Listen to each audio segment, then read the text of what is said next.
Even a 5-year-old can recognize when you have mineral deficiencies that are dangerous and life-threatening. Number one is white, gray, and silver hair. White, gray, and silver hair indicates a copper deficiency because copper is required to manufacture hair pigment. It doesn't matter if your hair color, if your original hair color is blonde or red or brown or black. Copper is required as a cofactor to manufacture this hair color. So if you have white, gray, or silver hair, you actually have a copper deficiency. Now, if this was just a cosmetic problem, it'd be no worry, but there are more sinister things going on when you have a copper deficiency. Copper is also required as a cofactor to manufacture the elastic fibers in your body, including the elastic fibers in veins and arteries.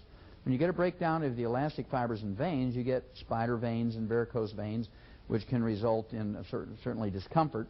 But also, you get a breakdown of the elastic fibers in veins, you begin to get a twisting and turning of the veins, so you're at high risk of getting a thrombosis or a blood clot, which can go to your lungs, cause pulmonary embolism or stroke. Then if you get a breakdown of the elastic fibers in your arteries, you get a balloon in that area of weakened wall, of the weakened arterial wall, and this is called an aneurysm. And if it's in a strategic location, like in your head or a coronary artery, and it ruptures, you will bleed to death in seconds, or you can get a stroke from that type of bleeding in the skull.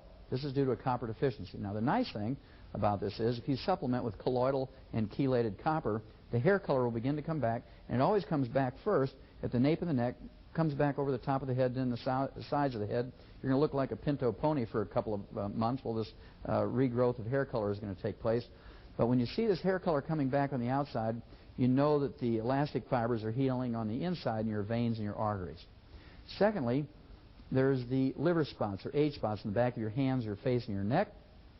And these liver spots, if you have 5 of them on the outside, you actually have millions of them in your brain, your eyes, your thyroid gland, your lungs, your heart, your liver, your kidneys, your bone marrow.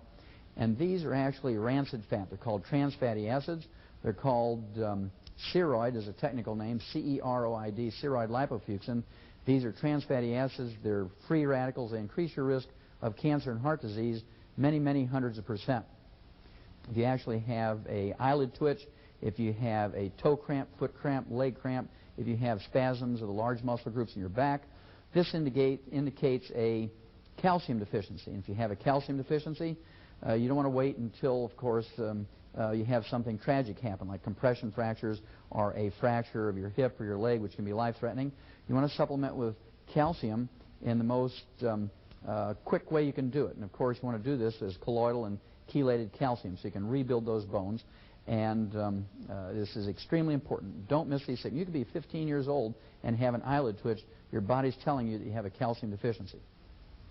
If you have low blood sugar, narcolepsy, or hyperinsulinemia, if you have diabetes, if you have adult onset type 2 diabetes, this indicates that you have a chromium and vanadium deficiency.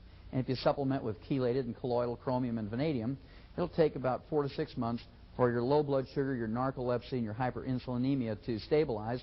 And in a period of a couple of months, you should be able to significantly reduce the amount of either insulin or oral medication you're taking for your adult onset and type 2 diabetes.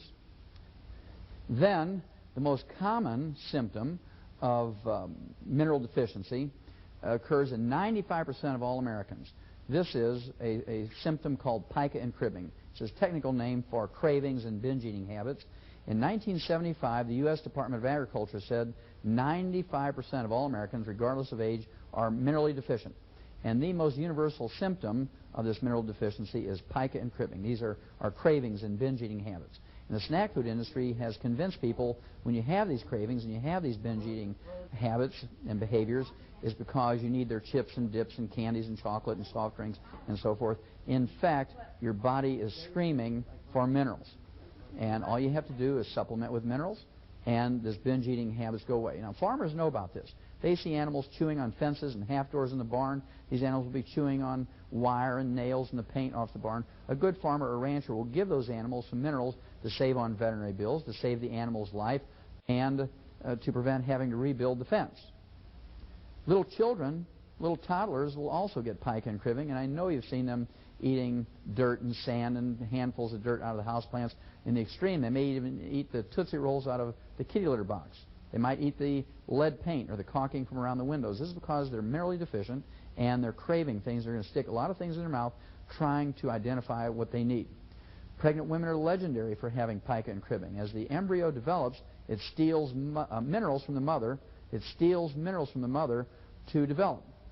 And if she's not supplementing with minerals faster than the embryo is taking them from her, she's going to develop pica and cribbing. And she's going to want pickles and ice cream, usually at 2 o'clock in the morning. She's going to want pickles and ice cream. She's going to want chocolate, curly French fries. She may go out in a moonlit night out in the backyard with a spoon and eat clay. This is because the embryo is taking minerals from her faster than she is taking them in. Teenagers are legendary at having pica and cribbing. Adult non-pregnant women and adult men also get pica and cribbing, and this is because they're minerally deficient. And again, their bodies are screaming for minerals. Don't forget, 95% of all Americans are minerally deficient, and only you can consciously take in those 60 essential minerals. Remember, 10 deficiency diseases times 60 essential minerals is 600 diseases that are preventable with proper mineral supplementation. And the way to do it is by using the plant-derived colloidal minerals, which are up to 98% available to you, as opposed to inorganically bound minerals, which are ground-up rocks. These are only 3 to 5% available to an adult, and the best way for human beings and animals to take in, the way we're designed to do it, is in the plant-derived colloidal form. We are not designed to eat up mineral supplements. We are not designed to consume minerals as ground-up rocks in any way, shape, or form. We're designed to get our minerals by eating grains, vegetables, fruits, and nuts. The way it's supposed to be in the big scheme of things is that our food plants, our grains, vegetables, fruits, and nuts, take minerals out of the soil, the inorganic minerals out of the soil, convert them to colloidal minerals for their own use, and then we eat these grains, vegetables, fruits, and nuts, and that's how we're designed to get our minerals. And unfortunately, plants cannot manufacture minerals. Minerals do not occur in a uniform blanket around the crust of the earth. We've used a very simple fertilizer over the years, NPK, nitrogen, phosphorus, potassium, to make sure we get the maximum yields in terms of tons and bushels per acre. Nobody gives a farmer any kind of tax break to make sure we get all 60 essential minerals. Therefore, it's yours and my responsibility to do that.